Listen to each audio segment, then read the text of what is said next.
Bonjour à tous, je suis ravie de vous retrouver dans cette vidéo pour la construction des triangles particuliers. Donc nous avons vu déjà la construction des triangles quelconques connaissant les trois longueurs et nous avons fait dans la deuxième vidéo les triangles isocèles, toujours avec les longueurs.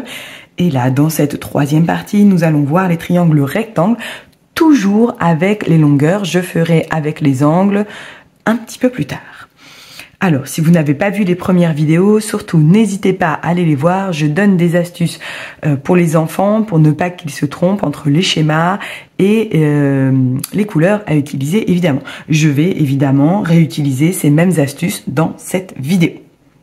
Cela permet aux enfants de ne pas se tromper. Allez, on y va. Donc ici, on doit construire, je lis une première fois, hein, le triangle ABC, rectangle en C, tel que AC 3 cm et CB 4,3. Donc ici, on me dit que ce sera un triangle, vous voyez, rectangle. Donc, je fais un schéma rectangle. Et je surligne ce que je fais.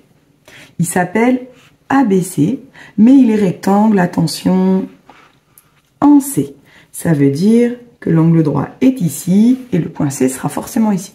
Après, le A et le B, peu importe. J'aurais très bien pu mettre le B en haut et le A en bas à droite. Aucune importance. On me dit AC 3 cm et CB 4,3. Et là, j'ai bien trois informations, 2 mesures d'angle et le codage. Je n'ai pas donc besoin de la troisième longueur. Allez, on y va, on commence. 4,3. Ça sera ici. Voilà. CB 4,3 cm. Je surligne ce que j'ai déjà fait et le segment.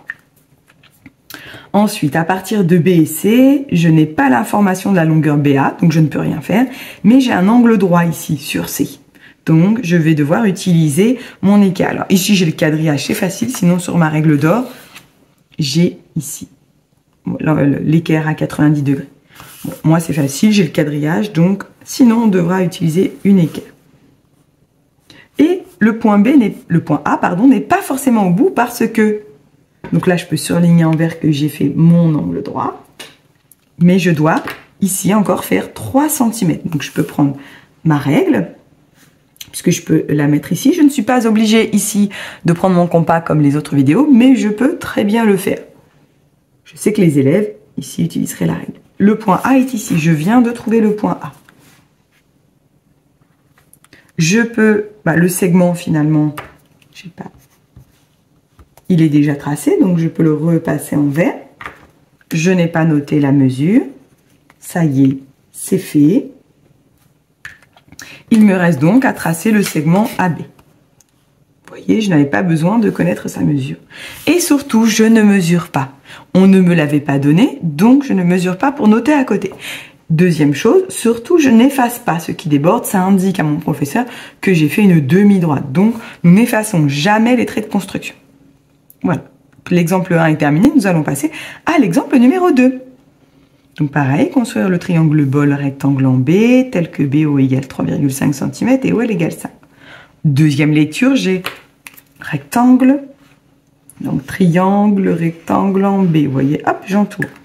Je vais faire un triangle rectangle.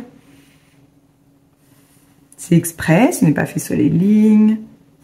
Vous voyez, en B, et le O ici, le L là. Donc, j'ai mis les 3 lettres. BO 3,5 cm. Je note. Et OL 5 cm. Très bien. 5 cm. C'est parti pour la construction.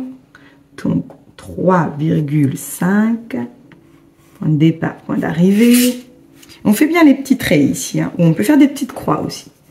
BO 3,5 cm. Je repasse sur mon schéma pour ne pas me perdre. Voilà. Donc, on regarde. Est-ce que j'ai une information en B? Oui, je vois un angle droit, donc je vais pouvoir faire une droite perpendiculaire. Comme j'ai un quadrillage, j'utilise mon quadrillage. sur mon dessin. Je n'ai pas trouvé le point L, mais j'ai fait l'angle droit. Donc, je ne peux pas surligner ce segment. Je ne l'ai pas encore. Je n'ai pas du tout la position du point L. D'ailleurs, le point L, on dirait un C. Je vais rallonger. Par contre, j'ai une information en partant du point O, on me dit 5 cm. Cette fois, je ne peux pas utiliser la règle comme tout à l'heure parce que je n'ai pas la direction de la règle. Je ne sais pas comment la mettre. Et surtout, on ne gère pas comme ça, là, au pifomètre, comme font les élèves. Pas du tout. Là, je dois prendre mon compas. Je vais prendre une ouverture de 5 cm. Comme ça part de haut, je pique en haut. Je viens tracer un arc de cercle. Voilà. Le point L est à l'intersection ici. Voilà, j'ai trouvé mon point L. Bah, finalement, le segment, peut-être que je le note parce que je l'ai surligné en vert. Le segment, il est déjà tracé. Je ne vais donc pas le repasser par-dessus, mais ici, je peux dire que je l'ai. Ah bah, le segment BO aussi, je ne l'avais pas fait. Il ne me reste plus qu'à tracer le segment LO, avec ma règle, évidemment, et à noter la mesure à un côté. Allez, je vais surligner sur mon schéma ce que j'ai fait. J'ai fait ce segment et j'ai noté cette mesure. Eh bien, j'ai tout fait. Voilà, mon deuxième exemple est maintenant terminé. Cette vidéo, cette partie est terminée. Nous avons construit 2 triangles rectangles ensemble. J'espère qu'elle vous a permis de mieux aider votre enfant. Ah bah d'ailleurs, je n'avais pas repassé en vert ici. Oui, d'habitude, c'est parce que moi, j'en ai pas. Alors, mais c'est vrai que pour les enfants, c'est important de bien terminer le schéma. Ah. Donc, cette fois-ci, elle est vraiment terminée. Je l'espère. J'espère qu'elle a pu vous aider à expliquer à votre enfant ce qu'il doit faire pour ne plus avoir trop de difficultés à construire ce genre de rectangle et surtout à ne pas tomber, dans le piège de mes collègues. Je vous laisse et je vous retrouve dans une prochaine vidéo pour la suite des constructions de triangles. À très bientôt. Ciao, ciao.